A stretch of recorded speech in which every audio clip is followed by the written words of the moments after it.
Good afternoon students, welcome back my YouTube channel. तो बेटा हम लोग यूजीसी नेट में फर्स्ट पेपर चल रहा है, जो हमारी फर्स्ट यूनिट है टीचिंग एप्टीट्यूड, उसके टॉपिक्स के बारे में हम पढ़ रहे हैं। तो मैं आज आप लोगों को टीचिंग एप्टीट्यूड में जो शिक्षण के चर होते हैं यानी जो टीचिंग वेरिएबल्स होते हैं उनके बारे में बताऊंगी। तो हमारे शिक्षण में जो है उसके टोटल जो है वो 3 चर होते हैं, ठीक है। पहला होता है आपका स्वतंत्र चर जो कि एक शिक्षक होता है। दूसरा होता है आपका आश्रित चर जो कि एक छात्र होता है।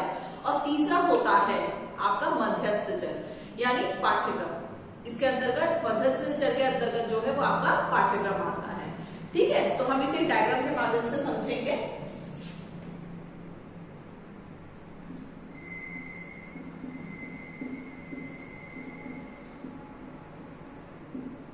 शिक्षण के चर, तो शिक्षण में जो है टोटल आपके 3 चर होते हैं।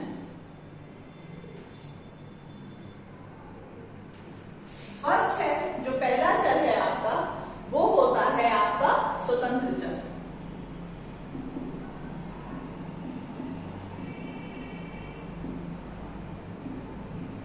जो कि शिक्षक होगा।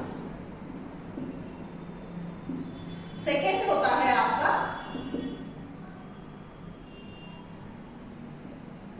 आश्रित चर,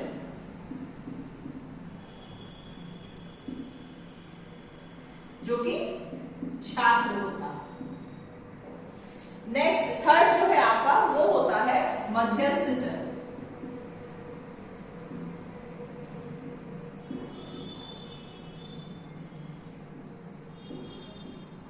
जो कि आपका होता है पाठ्यक्रम या पाठ्य पुस्तक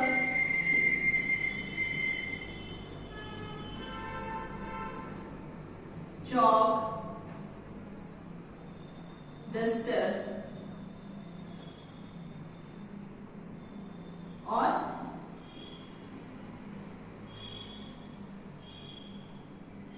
बोर्ड, ठीक है। तो हमारे जो शिक्षण के चर होते हैं वो आपके 3 प्रकार के होते हैं। पहला होता है आपका स्वतंत्र चर जिसके अंतर्गत शिक्षक आता है।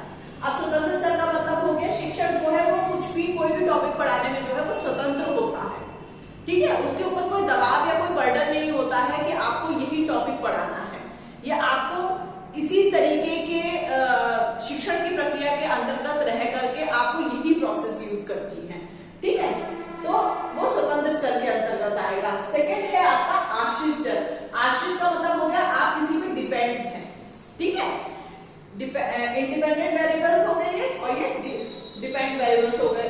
तो आश्रित आप छात्र जो है वो अपने टीचर के ऊपर डिपेंड है कि जब टीचर जो चीज पढ़ाएगा तब छात्र उस चीज को पढ़ पाएगा, क्योंकि वो क्या है आश्रित चर है, वो डिपेंड है अपनी टीचर के ऊपर कि हमारी टीचर क्लास में आएगी और हमको पढ़ाएगी तब हम पढ़ाई करेंगे, ठीक है।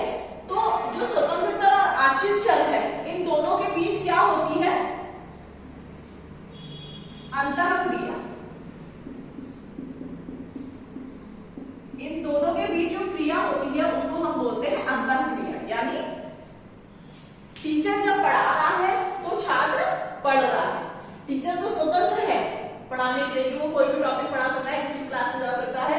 लेकिन आश्रित चर क्या हो गया, आश्रित चर छात्र जो है वो शिक्षक पे आश्रित है कि जब शिक्षक आएगा क्लास में वो जो टॉपिक पढ़ाएगा वो हमें पढ़ना है, ठीक है।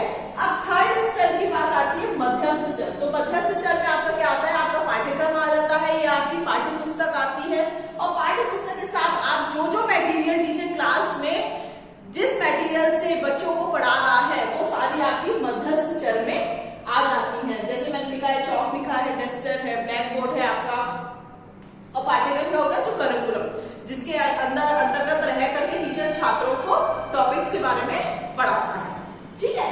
तो ये सारी चीजें जो है वो आपकी आ गई शिक्षण के चर के अंतर्गत। अब नेक्स्ट टॉपिक जो है हमारा उसको हम आगे कंटिन्यू करेंगे। अब हम बात करेंगे आप लोगों की शिक्षण के पक्ष के बारे में कि आखिर शिक्षण के पक्ष क्या क्या होते हैं। अभी तो हम के बारे में।